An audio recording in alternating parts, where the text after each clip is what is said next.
Well, once again, it's time, my friends, for another meet and greet. We're Southern Fried and nationwide, so hang on to your seats.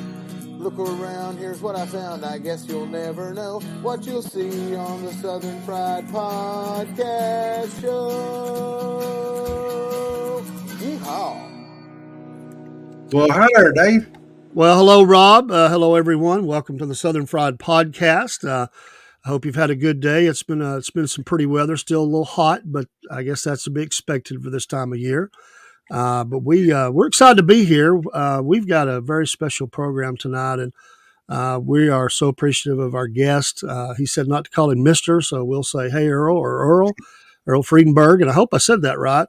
I want to make sure I pronounce somebody's name right. But we've had people asking about this. We did a promo for it, and we're fixing to bring him up, and we're going to talk radio and some history here about the Chattanooga area and radio and how he got that name, Hey Earl, and all that good stuff, as much as we can cram into the time we have.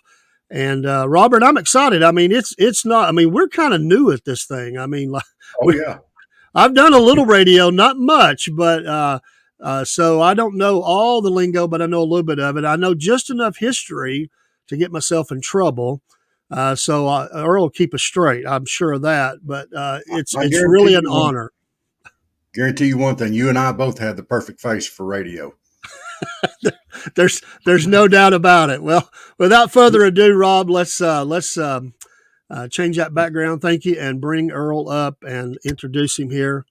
No introductions needed for a legend. I'm telling you, he don't like us bragging on him, but and we appreciate you, Earl, giving us this time, and we appreciate what you've meant to radio and all those things in the Chattanooga region and whatever areas you've done that. Welcome to the Southern Fried Podcast. We're honored to have you here, sir. You said not to say sir, so I'm going to say, hey, Earl. Dave, Robert, thank you so much. You know, it's an honor for me to do that. This is the first time I've done a podcast. Oh, okay. I've done just about everything else in radio, you know, take the trash out, clear the wire, you know, clean the bathroom, but I've never done a podcast before. So, well, hey, I'm honored that we and Rob can say we were the first to have you on. So thank you for accepting the invite. I was a little bit scared to even ask, and you've been so gracious and kind, and I can't tell you how much that means to a couple of amateurs like us. But thank you so much. And you know, you're still active and going and doing, and I just, it's a long career, and I know you retired, I guess, officially from the studio, but I know that you've done some things here and there since. You never retire from radio. You never retire from radio. When it's in your blood, it stays there, you know. It's in your blood. Well, I guess take us back. How did you get the bug for radio? Let's go back to the 50s. All right. My mother played the piano for the First Church of the Nazarene, and we did a live radio. Well, actually, it was taped, but it was supposed to, you know, give the feeling of being live every Sunday at 6 o'clock. And Merrill Parker with WDOD would bring the old Magnacord. Now, you guys are too young to know what Magnacords are, and the old ribbon mics. And I guess I was 7 or 8 years old, and I go out to the sidewalk, wait for him to pull up in his Studebaker and help him, you know, bring the equipment in. And I got the place where I could thread the reel-to-reel tape, set up the microphones. I loved it, guys. I mean, this was my chosen profession from 6 or 7 years old. Well, my grandparents had they had chickens in the backyard, and they had a little chicken house, and I would go play radio. The chickens were the people that were listening to me, and the studs were my microphones. They tell me I did all this stuff, but I loved radio. Then we had a program on WDOD on Sundays at 1 o'clock. Preacher had let out about 5 till noon or so, and we would rush down to the old Hamilton National Bank building in downtown Chattanooga, and we'd go to the mezzanine. This was between the ground floor and the first floor, and that's where WDOD studios were. And it was a live program. Mother played the piano. They had singers, and then they had a short devotion from the preacher. Well, I would sneak out the studio door up to the radio control room. And I guess I was 7 or 8 years old. I don't know. But I remember the engineer saying, "Now, son, you can look all you want to, but if you touch, I'm going to send you back down there to your mother." Well, I didn't want to be sitting down there back to mom. So I just, you know, looks were free. So I really enjoyed watching him raise the level on the microphones and turn the mic on for the piano. And then when the preacher spoke, why, And we did that, I guess, for a year or so. Had that live program every Sunday at 1 o'clock on the radio, and I don't know. It was just in my blood. Then fast forward, I guess, to 1962, and I told my dad, I said, I don't want to go to school. I don't want to do anything. I just want to go to radio. Well, you got to go to school, son. You got to graduate. Well, he graduated from Gus Chamberlain. You guys probably don't know Gus, but he was the Lookouts baseball announcer for years. But Gus and Dad went to Baylor together. So he called Gus. He says, I don't know what my son is interested in radio for, but he really wants to be in radio. Gus says, well, send him down here. I need somebody to help me with the away games of the Lookouts. Now, guys, the away games were in the studio. They came in on, it was a teletype, a ticker. Yeah. My first job was taking half inning at a time to Gus, who was in another studio. And we would stay an inning, a half, behind. That was my first job in radio. They gave me a brand new $5 bill a week. It was always on the counter or the chair down there in an envelope. I guess they took it out of petty cash, but a brand new $5 bill was what I got paid for that first job. Wow. And it just evolved. I was Justice Major League Baseball scoreboard. We had the AP and had some type of teletype that was just strictly for sports. And the baseball score, the Southern League and the American League, I would keep that up. This was the away games. Now, when the Lookouts were home, I didn't have a job. But when the Lookouts were on the road, why, I helped Gus there in the studio. And then they said, well, you seem to like this place. I said, yeah. I said, well, why don't you file records? So every Saturday I'd go in about 10 o'clock and I'd start filing records.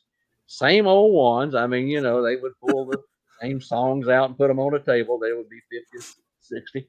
I'd put them back in the racks, and the next week was the same thing. And, I did that. I worked at WAPO for, I guess 3 years doing everything, writing copy, couldn't spell, but that didn't matter. These guys knew what I was trying to say anyway. And then in June of 1965, well, right after graduating from high school, the end of May, I learned that there was a part-time job at WDOD. So I went over there. Well, again, my daddy helped me. He called Ernie Figgins, who was the manager. He was raised with Ernie over in North Chattanooga, and says, my son is just bound to get into radio. Ernie says, I got a weekend job, send him over. Man, I started to work the first weekend in June in 1965, and I've been going strong since. Wow. I was 1 month old when that part of your career started. Hey, let me tell you, here I go into the studios were on Baylor School Road, which was over on the Tennessee River, and it wasn't the best studios, guys. I mean, they had been in the Hamilton Bank building downtown, and then they moved up on Macaulay Avenue to a real nice studio. And these were, this was a transmitter shack that had been made into a studio, but it worked, the listener didn't know 5,000 watt radio station, 100,000 watt FM station. They didn't know where we were broadcasting from. They just knew they liked what they heard and listened. But we were a country format, and I remember my first weekend. Flowers on the Wall by the Statler Brothers was popular, if I'm not mistaken. Jim Reeves was very popular. Loretta Lynn was very popular. Porter Wagner. You ever heard of Porter Wagner? Oh, yeah. Yes. And I don't know whether Dolly had recorded yet or not. I don't remember, but that was 1965. Wow. And stayed at DOD there for a while up until, I needed some more money, so I went down to WDEF in 1968 and as a board operator, just control room operator. Didn't do any announcing. And I got to tell you guys this. I remember Luther went on, the engineer went on vacation, and I said, "Can I work with Luther?" It was everybody's dream, to work with Luther. Yeah. So for 2 weeks, I got to be Luther's engineer. The very first day, he jumped on my case. He says, "Now look, you can't sit on that telephone and talk to girls. You've got to pay attention and play the records." I said, "Luther, I'm not talking to girls. I'm answering calls for you, these people with these lost dogs and everything." And he said, oh, okay.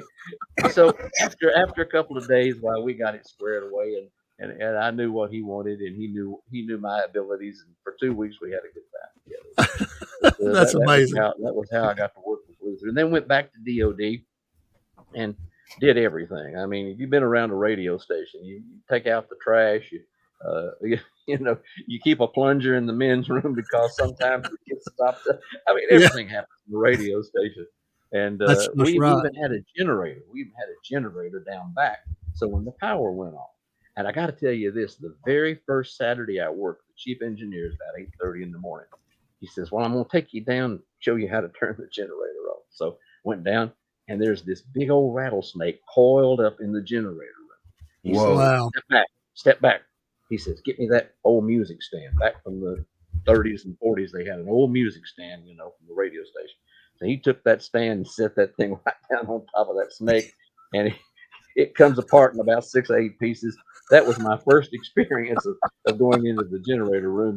Finally, he showed me how to turn the generator on. But the moral of the story was open the door, look, step back, take your flashlight, shine it around, make sure there ain't no coiled up snakes. Absolutely. Wow. Then Uncle Sam was breathing down my back. This was 1970, and President Nixon had put the lottery in. My number was 100. Well, I put it off as long as I could. So finally, I signed up for the Army, and I went in November of 1970. Went to Fort Jackson, took my boot camp. Oh, I got married while I was home on Christmas break. So at the end of boot camp, I said, Julie, you want to come with me? Yeah, come on down. So we were down at Fort Jackson there, Columbia, South Carolina for a while. But I kept getting vibes that I was going to get orders. So finally, the orders came in one day for Vietnam. So come home, take a leave, go out to Oakland, California. This was in the summer of 72. And during the 4 days, I got to tell you this. They asked us, anybody want to go see the Oakland A's play? So, I mean, that's better than sitting around, Absolutely. doing things there in the barracks, cleaning floors or whatever. So we went to see the Oakland A's. They took us by bus. We got off the bus and went to the stadium to a side door and went in. There was about 30 of us. And we were standing there, and all of a sudden, here comes the little fellow, with that hat. It was Gene Autry. And Oh, Gene wow. Autry comes around, and he thanks us, for our service. And he looks at my name, says, Friedenberg. Says, German name. Yeah. Says, young man, where are you from? I said, Chattanooga, Tennessee. He says, choo choo, choo choo. Know it very well. But he said, thank you for your service, but that was an experience. And Oh, then, yeah. yeah, went to Fort Dix, got on a plane, went to Frankfurt, Germany. They sent me down to Heidelberg. And when I got down to Heidelberg, walked into the orderly room there, and the first sergeant says, good morning, young man. I said, yes, sir. Good morning, sergeant. And he says, well, what did you do back in civilian life? I said, well, I worked for 6-7 years of radio station back in Chattanooga. And he says, just a minute. He picks up the phone and he calls his buddy, Mr. Moore, up at the American Forces Network up in Frankfurt. And he says, I got a man down here that's got radio experience. Says, you think y'all could use him? He says, sure could. Said, send him up here. And if you can get him up here, why, if they don't need him in the back, I'll put him to work here in the orderly room. So they get the colonel's car. I mean, Dave, Robert, here, the colonel's car. The guy told me, he says, I just cleaned it up for the colonel. He's off today. So they put me in the car, take me about 50 miles back up to Frankfurt. And I look Awesome. up, and there's this big studio, I mean, AFN, American Forces Network. I walk up the steps. I'm nervous. I'm shaking, I mean, how in the world did I get here? So I walk in, and there's a sergeant sitting at the desk. And he says, and you're Earl Freudenberg? Yes, sir. Yes, sir. Yes, sir. He said, well, I'm very interested in you. He reaches in the drawer and he pulls out this stack of papers about a quarter of an inch thick. It's an audition, but it's a classical audition. Tchaikovsky and all those classical composers. Yeah. And I look at that and I said, Sergeant, I said, where I come from, it's Dolly Parton and Roy Acuff and Ernest Tues. He burst into laughter. I thought, what have I said wrong? He said, and we looked at each other for a few seconds. He says, I'm from Kingsport, Tennessee. I just wanted to mess with you. He said, put your duffel bag over there in the corner. Says, I'm gonna send you back. They're going to show you where the studios are. They'll give you a tape. Says you'll be doing the morning show. Come next. This is Tuesday. He said, you'll be doing the morning show next Monday. Our other guy is rotating back to the States, and we need somebody to do the morning country show. I hadn't heard my tape or anything. I mean, he says, oh, by the way, when you get a chance, make an audition tape so we put it in your personnel file. I said, thank you, Lord. I said, somebody's been praying. I said, Mom and Grandma back home praying for this young man. And it was the assignment.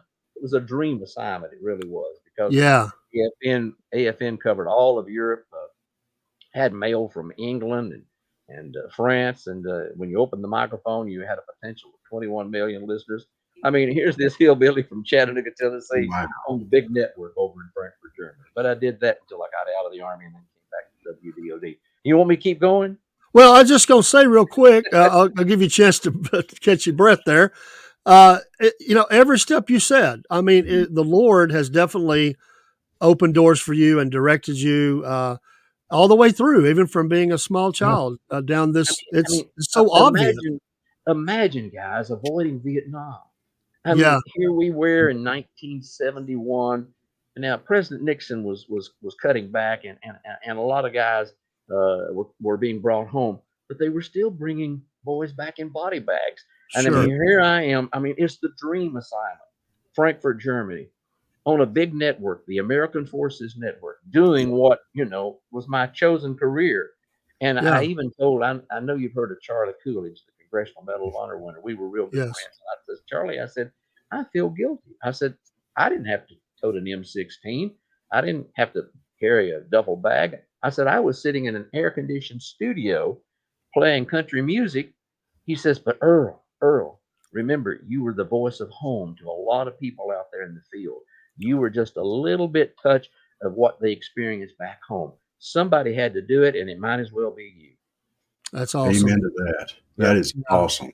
But God's good. I mean, he protected me. He protected me during that time, and then come back home to the States. And Bill Nash was the manager, and he wanted the news director. All I've been able to do is rip and read, and I know you know what that is, where you go back, and you rip the Associated Press and you read the stories and mispronounce all of the names and everything else.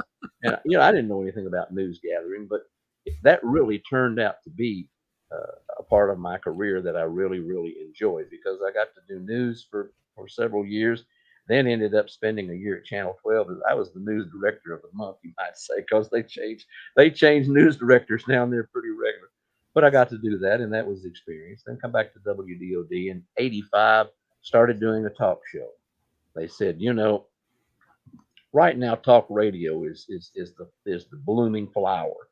Uh, Stations all across the country are going to talk the big 50,000 watts. We want to do a talk show. It may not work, but we want to do one right after Paul Harvey every day from 12:20 until 2 o'clock.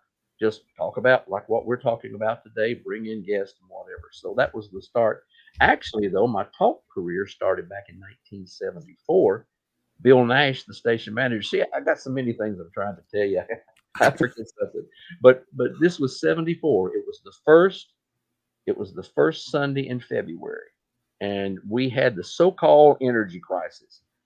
Nixon had put 55 speed limit on, the freeway. We Yeah. had set our clocks forward. All of the United States went on Eastern Daylight Time. So Bill came to me. He says, "You play music on Sunday morning between the churches, don't you? Between 9 and 11." I said, "Yes, sir." He said, "Just go on the air and let's see how many telephone calls we get. Ask folk what they think." So I did, and I want to tell you, Dave and Robert, for 2 hours, we had four lines, and it was hello, you're live on WDOD, and one after another. I walk in Monday morning. He says, "I think we found something for Sunday morning, Earl." I said, Yeah. "Well, we need a name." He said, "What would you suggest?" I said, "Well, WSB in Atlanta's got Sound Off. Sound Off it'll be." So we started Sound Off on Sunday morning, and then that ran for 31 years. And we talked about everything. Really, Sound Off was an opportunity. You guys familiar with, you go out and do the ascertainments, for your license renewal and all that. Well, Yeah. what we did was we take the top 10 issues, of the ascertainments, and that's what we would base the shows on. Well, you automatically have employment, you have police news, you have education, and that you no problem in coming up with 10 issues. So we did Sound Off on Sunday morning. I didn't host it the entire time, but for most of that period of time, I hosted. And then in 1985, we decided to do a daily talk show, and it started out with Viewpoint, and got into a little trouble. Wasn't my fault, but got into a little bit of trouble. And the owner, Cy N. Bayheckle, calls me up and he just rakes me over the coals. Mm. But anyway, after that conversation was over, he didn't fire me. I still had a job. But after that conversation was over, the director of radio called and he says, "Are you all right?" I said, "No, I'm not all right." I said, "Here's Mr. B." I said, "He's just eating my lunch." He says, "What I want you to do is I want you to find all the letters of all the things that you've done, complimentary letters, and take them." This was a Friday. So take them post office, special deliver. I'll have them for Monday for the meeting. And so Monday morning, he presented Mr. Bayhackle with all those letters, and he says, "I didn't know Earl did all this stuff on the air." So Reggie told him, the director of radio, he said, "Oh yeah," says they do everything. They help people find jobs. They help, it's a talk show, whatever's on people's mind. He Yeah. says, "Well, change the name. I don't like the name Viewpoint. I don't like the name Viewpoint. Change the name. Let Earl find some other name." Well, a young man by the name of Parker Smith says, "Well, everybody that calls in says, 'Hey Earl, hey Earl.' It ought to be the Hey Earl show." And this was what, 1986, 87. I'm still going around and my handle's Hey Earl. I love it. I love it. Yeah. I'd never heard that. I've always heard that, but I didn't Well, know that's Well, how get that into started. trouble. Dave, get into trouble, and maybe you can change the name of your program.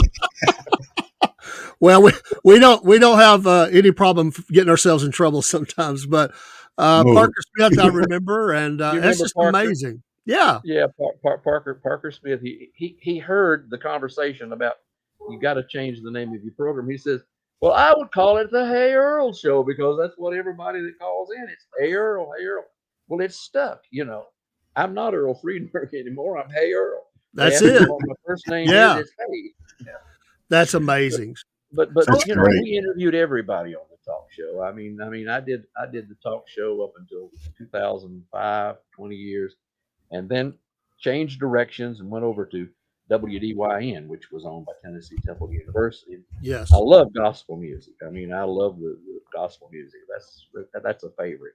So I got to do a lot there for 10 years up until 2016, doing gospel music and working with students some too who had varying interest. And the broadcasters in Tennessee in '81, Tennessee Associated Press Broadcaster of the Year, 3 Hall of Fames, the Tennessee Radio Hall of Fame, Journalism, and Southern Gospel Music, and those were all picked by my peers. That wasn't your employer picking. Well, we're going to Picking pop a picture up here, Robert. If you would do that right now, because I think that's perfect timing. As we, I'm glad it's a perfect segue. Now, this we're going to give credit to the local 3 News, but this was about 3 years ago, I think, and there's a good picture of you receiving one of those Hall of Fame things. Yeah, What a that was the big frame certificate is when the Tennessee Senate took and put everything that from the acknowledgments of the Hall of Fame. They put it on that sheet and gave me that. That was a big surprise. A friend of mine, Ben Cagle, took me up to the Rib and Loin. We were gonna go eat. I thought I was gonna go get a barbecue, and I said, "Well, when are we gonna order? I'm hungry." And I look out, and you've got about 30 or 40 of my friends sitting out there, and they're all coming in, and there's David Carroll and Robin Smith, and of course Todd Gardenhire, state senator, there on the screen. But yeah, yeah, they recognized me. That was an honor. And again, guys, this was not management. This was my peers, like you guys, the fellow yeah. announcers, newscasters, and salespeople, people like that made that selection. Well, that's an honor, and that's a great picture, and what a moment. And yeah, hey, I like some rib and loin, so I would be happy to go eat there. But then you got the Well, blessing of getting. about a year or so ago, they tore it down. So I I know, I understand they're going to know. put a chicken house Oh, up there now. They're going to they're going to have fried chicken up there. So I don't Oh well, some fried chicken's good too, but know. yeah. I love fried chicken. I do. Yes, sir. that was some I good guess news barbecue is over my there. first love. I really enjoyed covering news. If I can backtrack a little bit, I think it was Sure. 1964. Uh, a prominent doctor here in Chattanooga, Dr. Robert Demas, was kidnapped, and he lived in Riverview, and he was kidnapped, and they went down Highway 27 and ended up in Rome, Georgia.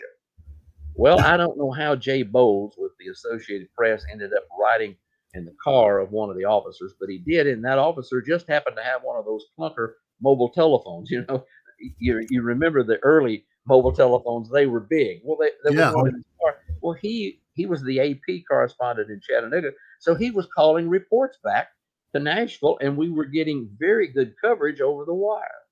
Well, this was at WAPO, and ABC radio called, and they said, "Hey, I understand y'all got a big story going on down there." I said, "Yeah, this prominent doctor has been kidnapped." And I said, "I don't know where he is, somewhere in North Georgia." He said, "Do you know how to type?" I said, "Yes, sir." He says, "Get your typewriter and a piece of paper, okay?" So here I am, and he starts dictating me a story off of a wire copy story. It's about a minute and a half. He says, "Now I want you to read that to me, and in the end, I want you to tag it out, Earl Freudenberg for ABC News Chattanooga."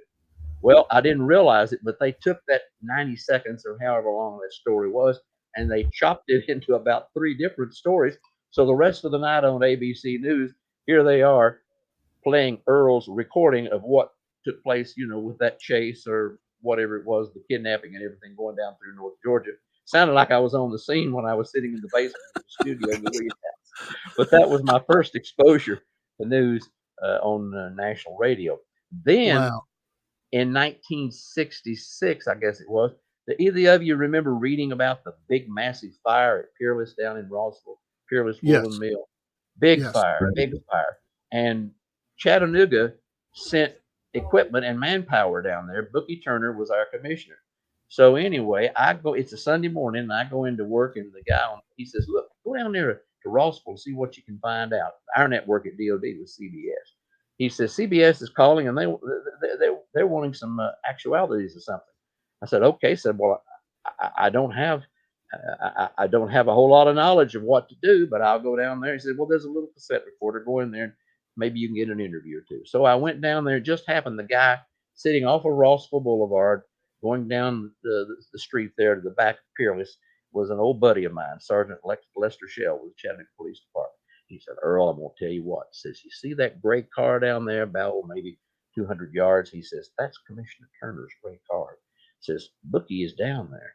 He says, "He has allowed Chattanooga to bring equipment down here and manpower if these guys would sign a release if they're hurt, that we wouldn't be responsible because the city's insurance didn't cover going outside Chattanooga jurisdiction."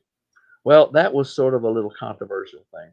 But anyway, I went down there like Lex Shell told me to, and there's Bookie. I said, "Commissioner," I said, "Earl Freudenberg, WD. I know who you are." I said, "Can I talk to you a little bit?" And I asked him, "Explain to me why that you sent manpower down here." He said, "Well, 40% of the people that work at this place live in Chattanooga. 40% of the people bring home, paychecks. That's bacon and eggs on their table every day." Said, "We need to get this fire under control, get these people back to work because we got a lot of people not only in Georgia but in Tennessee depending on it." Well, he made some remarks. When I got back to the station, the network was wanting something. And again, the guy in New York says, "Can you type?" "Yes, sir, I can type." So he says, "Well, I'm going to dictate you something, and you read this off to me." So I read him off, just like I did for ABC. He says, "Give me a tag, Earl Freudenberg for CBS News and Channel." So I did. Well, then the Times and the Free Press found out I had an interview with Bookie Turner.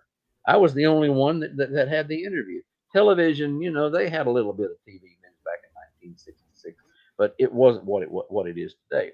So I had the little cassette recorder with the interview of Bookie Turner, and I played that to the guy at the newspapers, and they had that on the front page of their newspapers the next day. Why Commissioner Turner decided to send manpower down to that big fire. But those were 2 big news stories. No training at all in news, but I got my feet wet pretty early. Yeah, absolutely. Absolutely.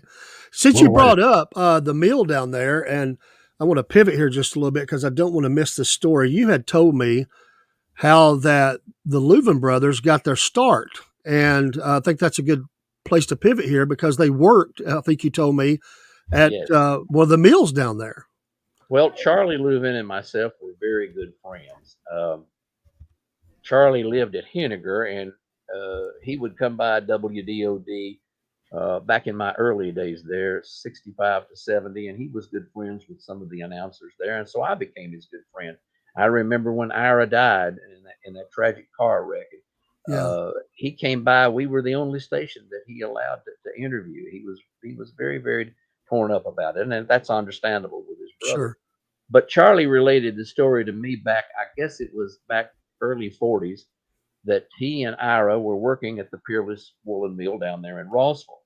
And he said there was a contest of some type at WDEF, and we won the contest. And the contest was the prize was a 15-minute broadcast every morning from 5 to 5:15 on WDEF radio.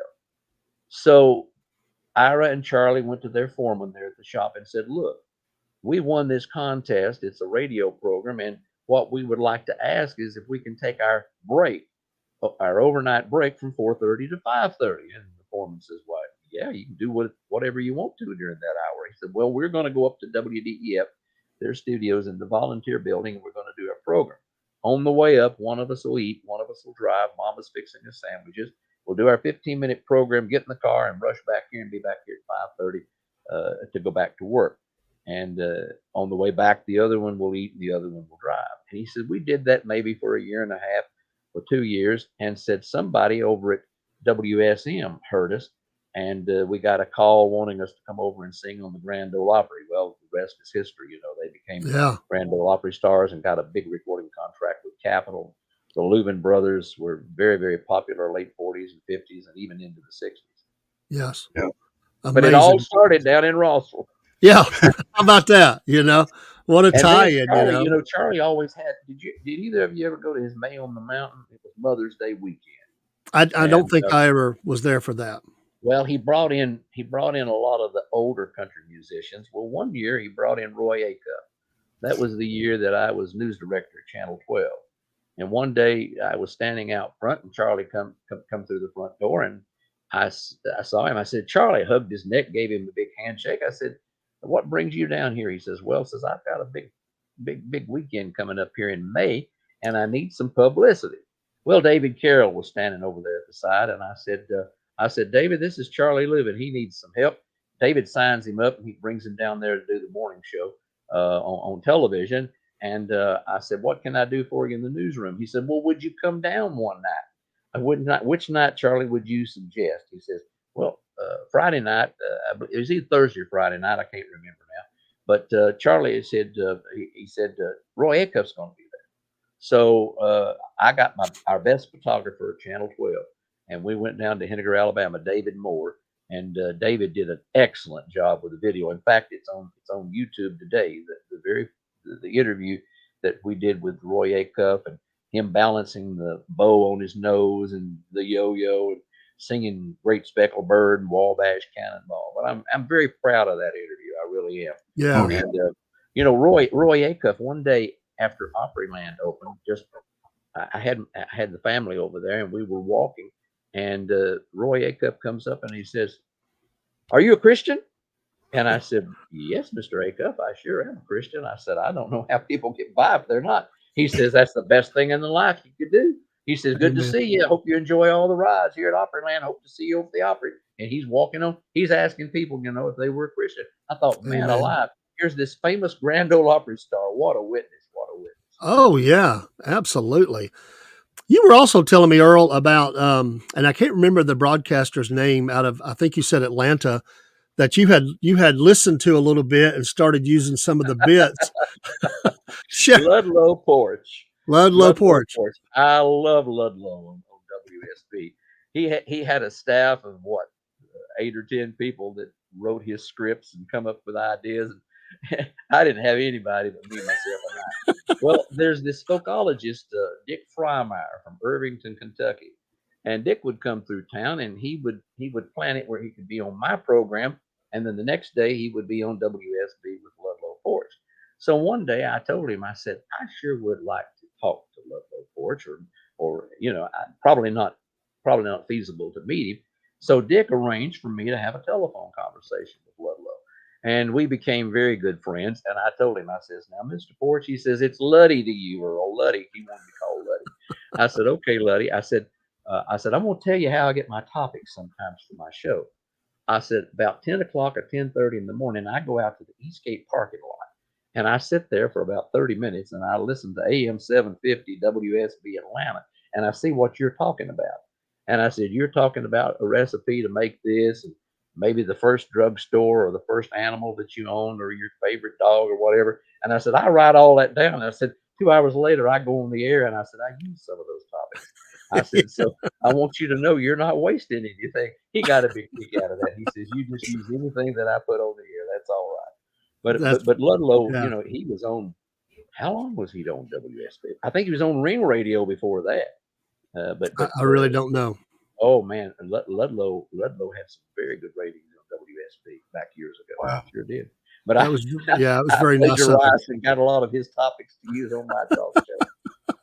There you go. About everything. We talked about everything. Back during the year that Ross Perot ran for president, I'm sitting there and we have phones and the phone rings and he says, Earl? I said, yes, sir. He says, Ross Perot here. I said, Mr. Perot. He says, it's Ross to you. I said, what brings you into town? He says, well, we're going to have one of those rallies and I just wanted to tell you about it. So we talked for 4 or 5 minutes, very, very, very cordial man. Another time, somebody hooked me up with Lester Maddox. He was running for president. And I don't know whether you've ever been out to the river where WDOD studios were located, but up on to the right was Baylor School. And of course, we were on the left and we had a road come over a hill. Well, Lester Maddox had rode his bicycle, or had ridden, excuse me, that's bad language. He had ridden his bicycle down to the station, come in, and he wanted to be interviewed. Well, Lester Maddox, sure, I'll interview Lester Maddox. So I brought him in, asked him what he was doing in town. I have no idea who brought him over to that side of town, because he had to have somebody bring him over and put a bicycle on the back of a truck or whatever. But anyway, he come in, and for about 15 or 20 minutes we talked. And just out of the blue, I don't remember what we were talking about in the middle of the sentence. Well, Earl, it's been fun. Said, good to see you. Hope you'll vote for me. And he gets up and he walks out. And I said, folks, we'll be back after these commercial announcements. And I walk to the door. He gets on his bicycle and rides up the hill off out to Signal Mountain Road. But I thought that was a very interesting time. Man just comes in unannounced off the street, wants to be interviewed. Wow. Your career spanning so long through different eras of radio. I'm curious. I'm curious today, and seeing that growth and the explosion of talk radio, and just everybody had. I mean, radio was huge, and I guess it still is. How do you see radio fitting in as we go forward with podcasting and different kinds of things going on? Do you think there's always going to be a place for radio, and just kind of how do you see that? Because you've watched it grow, you've watched different eras of it. Well, one of the reasons we started the talk show in the mid '80s is because AM radio was, listeners, when listeners die off on AM, why not a lot of people were switching to AM. They were listening to FM because of the clarity and the music. Right. So we had DOD AM and FM, and they said, well, you can take the AM station. There's still enough people out there that would like a talk format. So we did that, and we eventually went on satellite to the Music of Your Life. Did that up until I left in 2005. I hope I'm wrong, but I don't see a rosy picture for radio station ahead of us. I really don't, and I hope I'm wrong. Yeah. What you're doing is where it's at. I mean, look at all of those Fox News. excuse me. Look at all of those Fox News people. Bill O'Reilly. He got a podcast now. He used to have the #1 show every night on network television, but he's doing a podcast now. That's true. That's where it's at, and that's where it's going. Radio stations stream their programming today. I mean, it's crystal clear. You don't have any static. You don't have to worry about trying to tune the station in. It's there all the time. Yes. I'm afraid we've out-technologed. That's such a word, out-technologed ourselves. I mean, well, I certainly could understand that, and in one way, yeah. Dave, Robert, I hope I'm wrong. I really do. Yeah, I do too. Hey, I've been food on my table for 60 years by working in a radio station. I just hope I'm wrong, but I'm afraid Mr. Dell and Mr. HP and Hamstring, or whatever the names of those computer manufacturers are, Asus, I'm afraid it's one computer talking to another. We had some bad weather here a while back. I couldn't find a radio station or a TV station to get weather. Finally, I found Channel 9's Facebook, and Bill Race is on Facebook giving weather forecasts. And here we are. We could be Yeah. blown away in 30 seconds. Right. I mean, Yeah. what's happened? It's just radio and television were created, I think, to serve the people. I mean, Yeah. are we serving the people by allowing a server to talk to somebody's computer in their home and not having anybody there to do any live reporting at all? Is that serving the people? Is that what the FCC intends? You answer the question. I don't know. Yeah, I think because one of the things I like about radio or even this is there's a lot of things I do like about both. But I will say this, and me and Roberts talked about this, and there's pressure, and we do a little bit of a couple different things. But nowadays the attention span is so small; everybody wants to do short videos. I'm okay with some of that, but I'm just a firm believer that these conversations like we're having right now are still important. I think there's still people that will listen to them. And I'll just be honest, even if they didn't, I'm still going to do it because this is absolutely wonderful. And a lot of people today, they want something in 30 seconds or a minute. And we would miss all of this wonderful conversation, like Robert said, sitting on the front porch, talking about whatever. Maybe I am past my prime on it or whatever, but I do think that this format is going to survive. And I think the interviews and things that are longer, I understand things that are short. I don't know where it goes from here. I don't have a clue. I don't either. But I'm excited to be a part of it. But I will say this, and you mentioned to me when we talked the other day, the one thing that radio has, it just has this intimacy about it where we can have this conversation. And when you was talking about the computer running everything and there's no personality. You have a personality. David Carroll, I know he did a lot of TV, but he has a personality. These different individuals are very important. And a computer or AI or whatever it may be, that will never take the place for me of what individuals like you have done and are doing. I can't see me ever just abandoning radio or something that's long form like that. Because like you said, you had interviews you did where people just walked in, or you went to get a news story. Right. That's right. Well, let's take the most famous radio personality of my lifetime, Luther Massengale. Luther started out in 1941. And I worked with Luther quite a bit because when our company bought WDEF, we moved into the same building. Luther's didn't have any secret to its success. It sat there on the table. It was called a telephone. He would walk into my studio, after I was already off the air, 10:15, 10:30 in the morning, and then he would see the phone ring. Earl, let me stop what I'm doing. I'm going to go over here and answer your phone. Well, he did that several times, and I said, Luther, I'm done. He says, you're never done. He says, that could be a mother whose house is just burned down and they need some help, a burned out family, and maybe you can get the information and put the telephone number on the air and get them some help. Don't ever think your job is done. When that phone rings, answer it. And that was Luther's success. He said, I may not have anybody in the newsroom.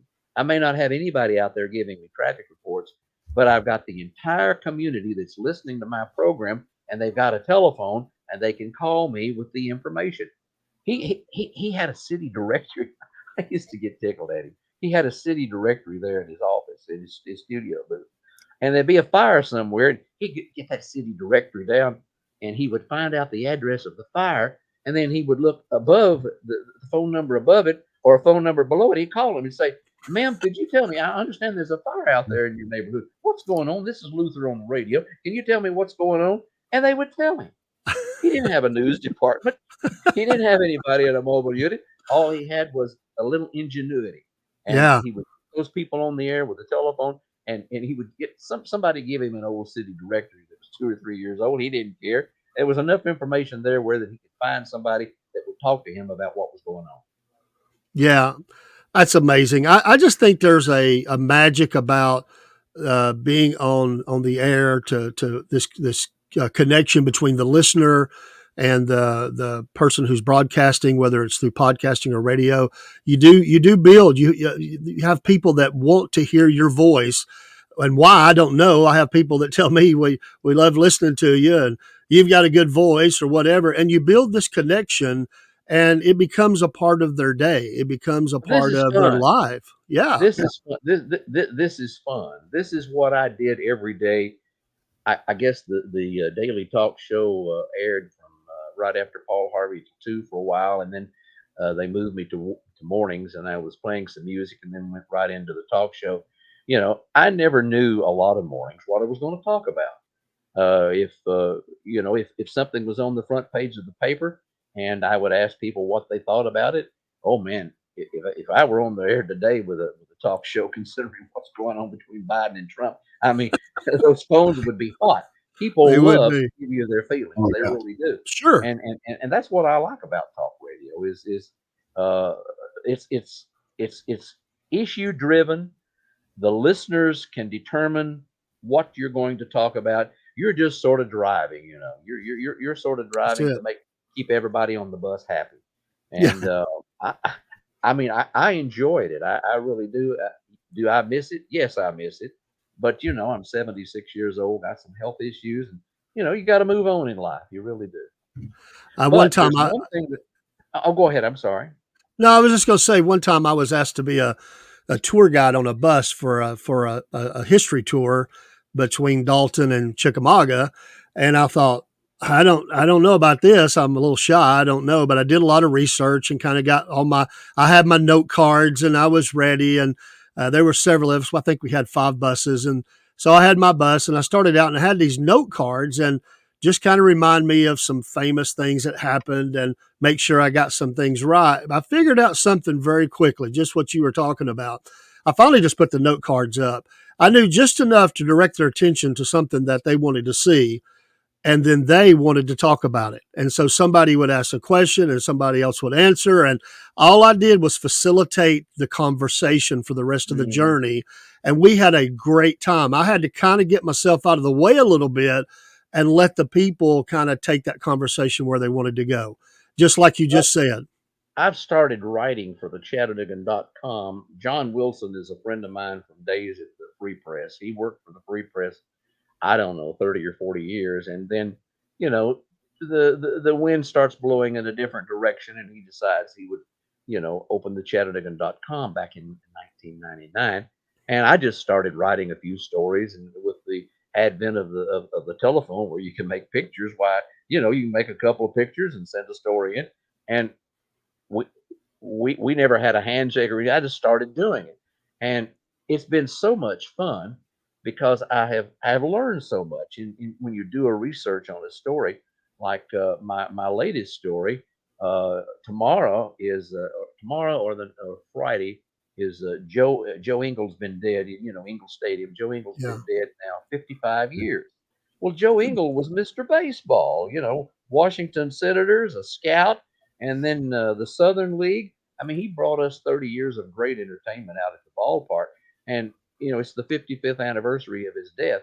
So I found an old interview that Luther gave me from Joe Garagiola a week after Joe Engle died. And we Oh wow. posted that in Joe Garagiola. This is on NBC Radio, 600 stations broadcast this, but he's telling in a capsule the story of Joe Engle.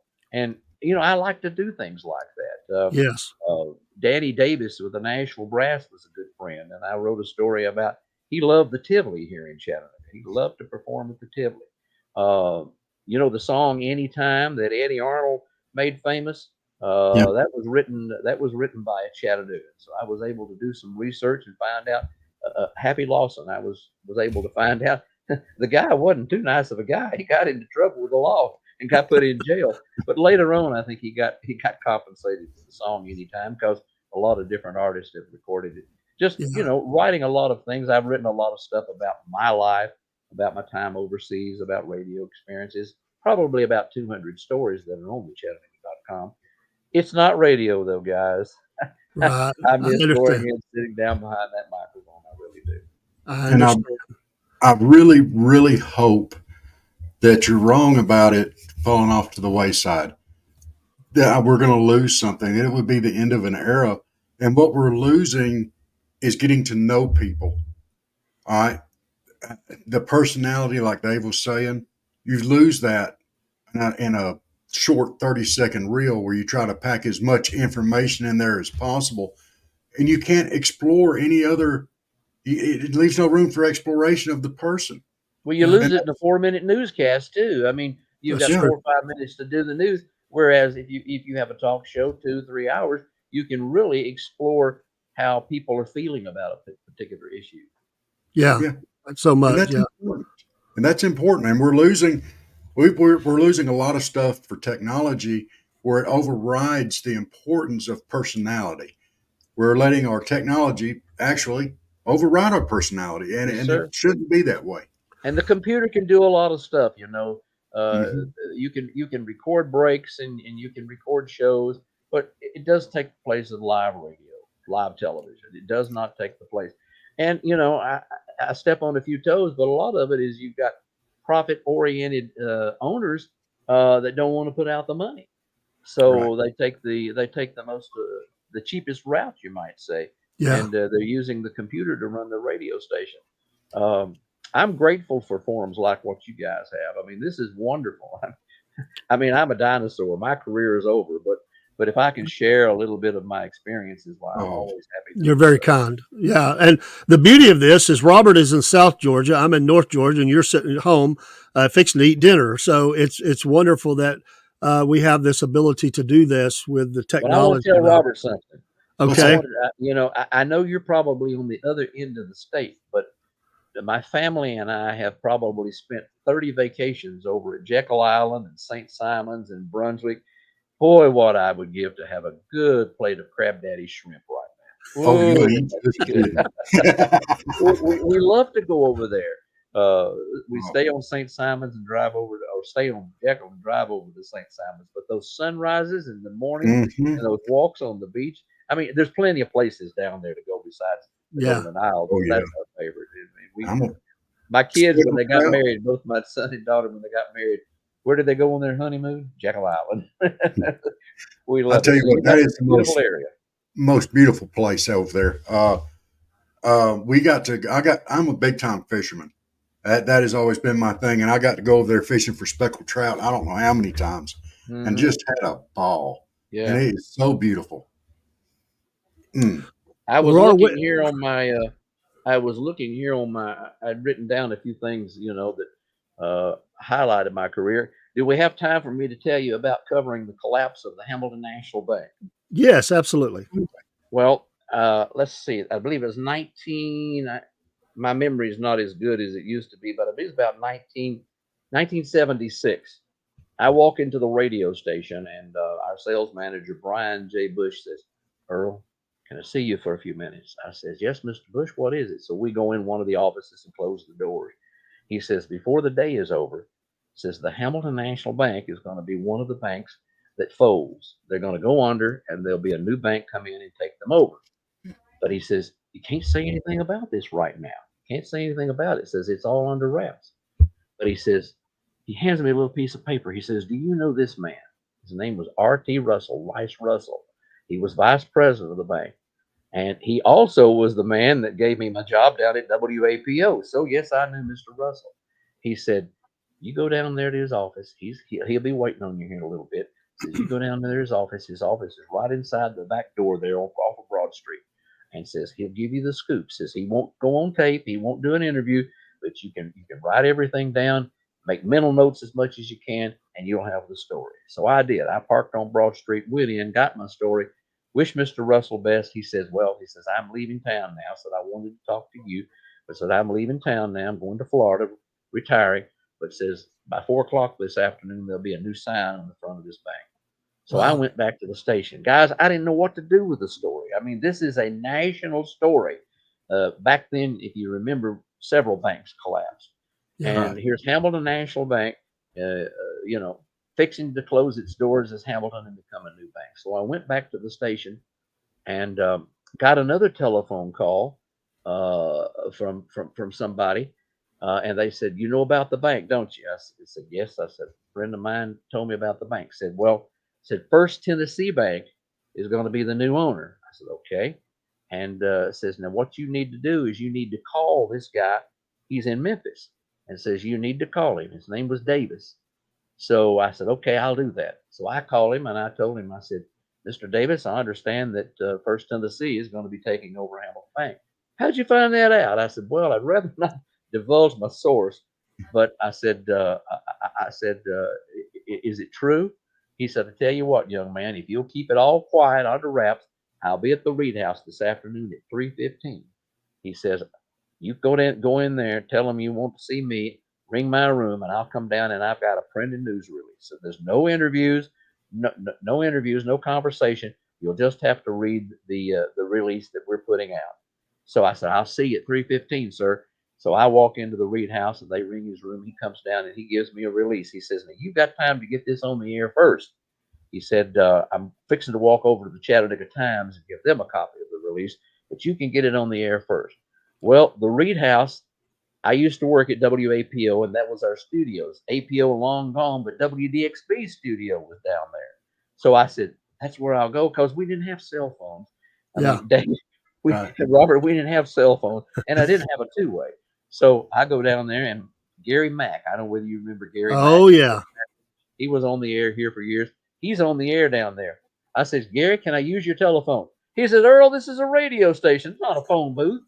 I says, Gary, I says, I'm serious now. I said, I need to call the radio station. I need to call back to DOD and talk to them. I said, I've got something pretty big. I says, when I get done, you can have it. So he sort of gets a little curious. It's 3:35. They put me on the air live. I read the release. We had the news about the bank going under.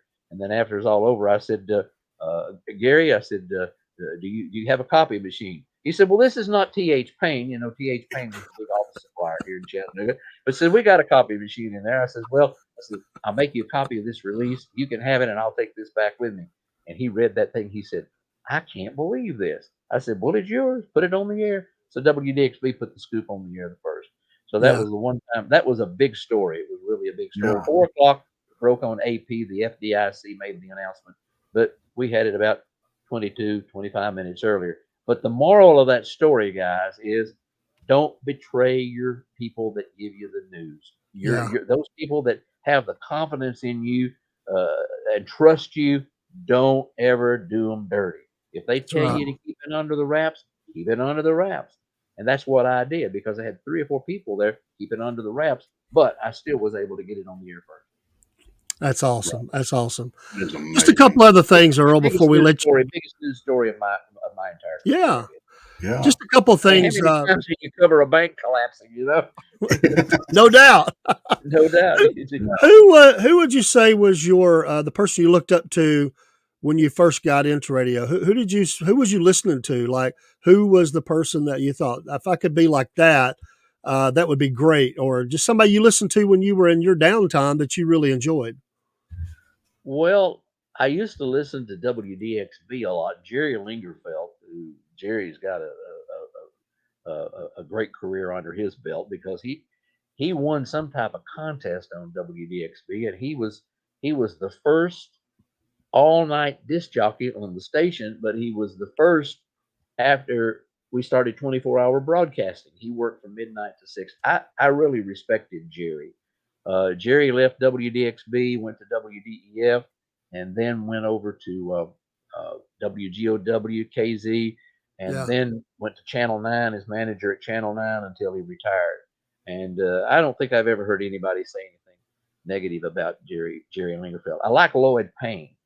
I mean, here's a man that contracted polio while he was on the air, and he worked the rest of his career from a wheelchair. And I really admired Lloyd Payne and had so much respect for Lloyd Payne. I mean, not many people would have done that. Most people would have gone home, stayed at home and had a pity party. But Lloyd continued after he got polio. He continued working. When he came to work at DOD, while he'd honk the horn, and we'd go out and pull his wheelchair out of the trunk and put him in his wheelchair and bring him in, and he would do his 4-hour show, do his production, and then we would put him back in his car and he'd drive home. A dealership down in Lafayette, Georgia, gave him some special hand knobs and everything where he could drive, with his hands, and he didn't have to use the gas pedal and the brake. But I really love Lloyd. So many people. Luther was great to work with. Somebody that you probably don't know, but he was a tremendous broadcaster. Jolly Charlie Kraus, Jolly Charlie. I mean, he was on the air in the afternoon doing the road show on WDEF, but he was very talented. Bill Nash, who was longtime manager at Yeah. DOD, was great. Ernie and my dad and Luther all were raised together over in North Chattanooga. Ernie and Luther both were great broadcasters. I mean, just so many people, and it didn't end. I've got some health issues right now. My good buddy Ben Cagle, I've lost a lot of vision in the right eye, and Ben comes and picks me up. We go anywhere and everywhere. I quit driving about 5 years ago because I don't want to endanger myself or anybody else. But Amen. Ben is so good. David Carroll. David is a tremendous person. Uh, we probably exchange emails or comments in Messenger once or twice a week. David wrote a book, and if you've not interviewed David, you ought to get David on your program. He wrote Hello Chattanooga, which lists all of the acts at the Tivoli Theater and the Memorial Auditorium. Everything going back to when, as far as records are concerned. And I told him, I said, where were you about 20 years ago when I was on the air doing a talk show and somebody called and wanted to know when Dolly Parton sang at the Tivoli? I said I didn't have anything like Hello Chattanooga, but it's a great resource, and I use it all the time, in writing articles. I mean, love Tommy Jett. I don't know whether you remember Tommy. But, remember Tommy very well. I was wondering if your paths had crossed. I was thinking that as you were talking. Well, when I came back home from the Army in late '73, Tommy was already at WDOD and he was doing nights. So I got acquainted with him, and he was a barrel of fun. He was a barrel of fun. Had all of his rings.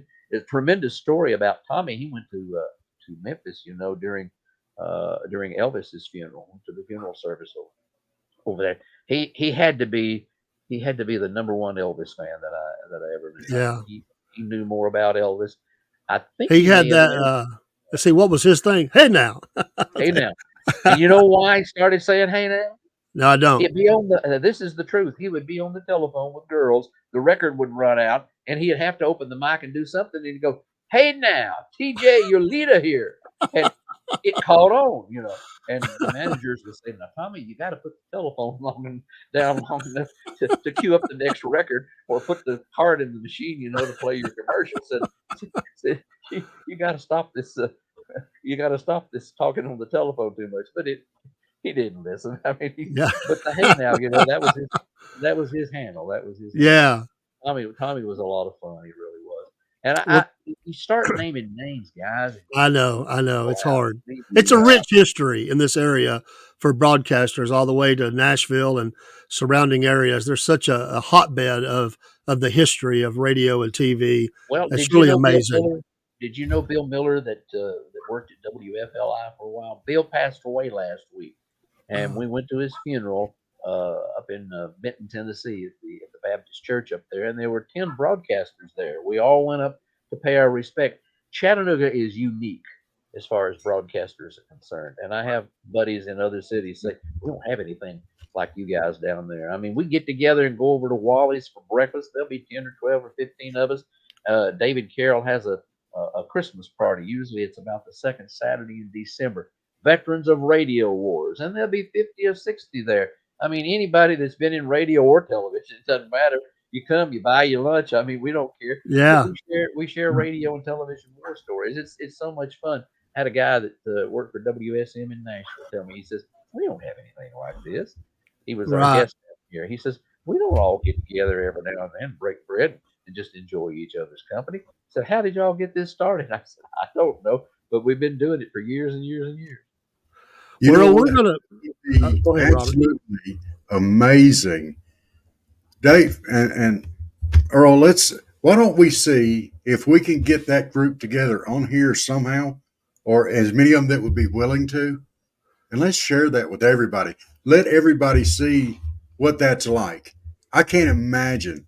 That would be one of the most awesome things in the world to participate in, and to listen to you guys. I'll tell you what, I'll let you know when our Christmas event's going to be. It's usually the second David is picked. Of course, he has to work around his schedule there at Channel 3 because he's the evening news anchor. But Right. he'll take a vacation day. Usually, it's either the second Thursday or the second Saturday in the month of December, and we go somewhere. We may stay for 3 hours. And my wife says, "What do y'all do?" I said, "We just tell them same old worn out radio war stories over and over and over again, and we embellish it and maybe add a little bit, that we Oh didn't yeah, hear they the get first better over time." time. Yeah. Earl, we're Robert, gonna let you. can I ask Yeah, Robert? Tell me something about go. yourself. And Dave, you got a radio background?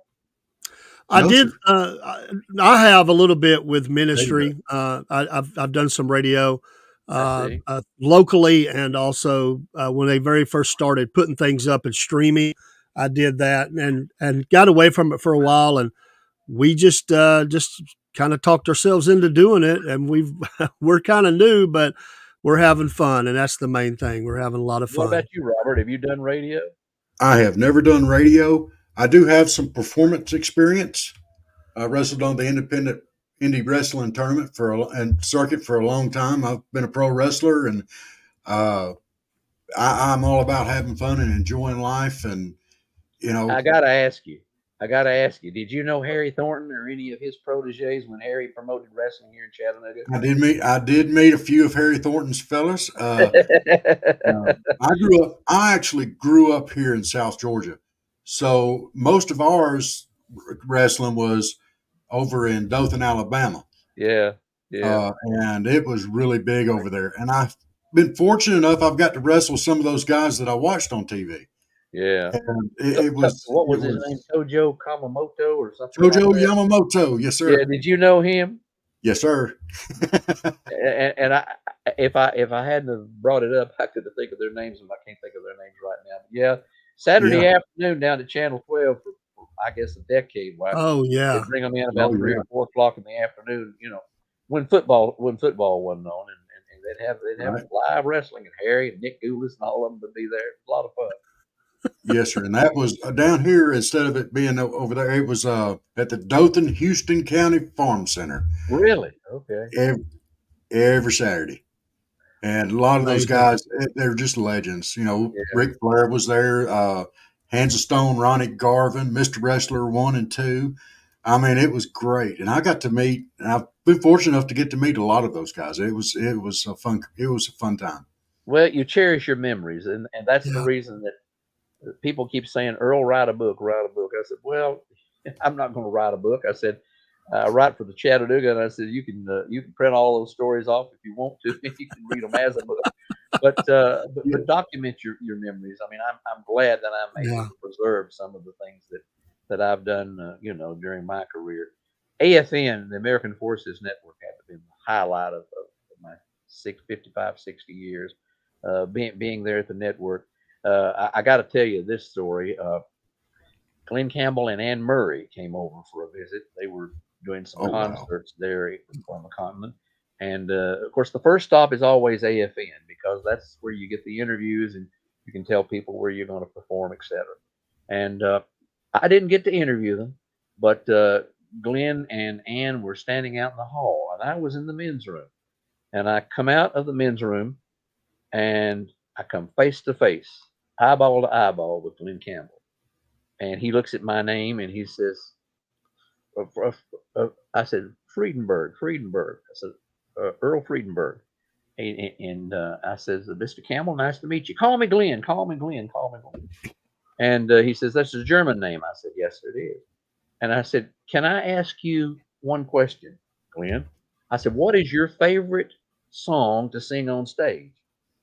He says, well, it's funny you asked that. He says, I don't have a favorite song, but my favorite narration to do is on my Galveston album called Friends. He says, my manager doesn't like me to do it too much because it's a talking record, and talking yeah. records don't go over in concerts. But says, I have to sneak it in every now and then. But he says, the words to that express my feeling. And Robert, about that time, whoever was in the studio says, all right, Glenn, Ann, it's time for y'all to come on in. And Glenn says, nice to see you, young man, or something like that. But that was my 45 seconds with Glenn Campbell. But, it's a That would memory. be It's a memory that amazing. I'll never Yeah, you got a 45-second interview, so but I went back to the music room and I pulled out the Galveston album and I found that narration and I started playing it. And believe it or not, people started asking, requesting it on the air. So Oh, wow. we had to play it. Wow. Yeah, but that was when he told me that was his favorite. It's a narration where he recites. It's about what people Yeah. do to him and so on. But that was his favorite. Well, Earl, thank you for being on here. We've kept you far Yes. longer than we planned on, but you're such a great guest. And I know our listeners will be appreciative, and we know dinner's waiting. Well, It's maybe called hot air. we would love to have you come back, and we'll Yes. expand some Well, more. But thank you for the time you've given us. You've been really a blessing thank to you us so and our much for the listeners. opportunity. And if anybody is watching this that is in radio, please, please, I hope I'm wrong about my conclusions and my thoughts. Just keep on, hang in there, and let's hope it all survives. Yes, Amen absolutely. to that. All right, Robert. God bless. Thank you, Earl. Stay with us just for a minute. We'll close the program and we'll cover a couple things with you, and it won't take but just a second. Robert, take us out. Thank you, folks, for watching and listening in. It's been a real honor and Yes, it has. Very amazing much. history. All right, bye-bye. Yeah.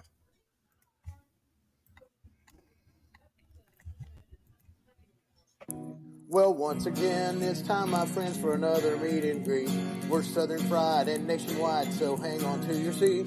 Look around, here's what I found. I guess you'll never know what you'll see on the Southern Fried Podcast Show.